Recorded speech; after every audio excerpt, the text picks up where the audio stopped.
Morning, my name is Shikina Nisigiyab and I'm here to share my reflection on Journal 6.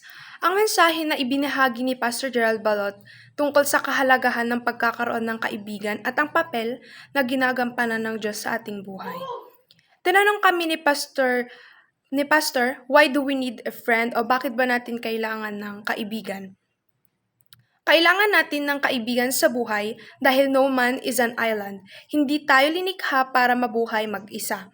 Sa Genesis 2, chapter 18, sinabi na, it is not good for man to be alone. Darating at darating ang panahon na kailangan natin ng kasama sa ating journey o paglalakbay. Pero kahit gaano kabuti ang mga kaibigan natin, only God can save us.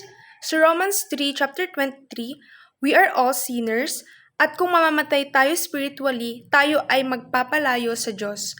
Or our friends can help us in life, but si Jesus lang ang magkakapagligtas sa ating kaluluwa. Sabi nga sa John 15:13, greater love has no one than this, that somebody lay down his life for his friends. Ganito tayo kamahal ni Jesus. Kaya mahalaga ang magkaroon ng mabuting kaibigan, but always remember, it's Jesus gave us salvation and eternal hope. Thank you.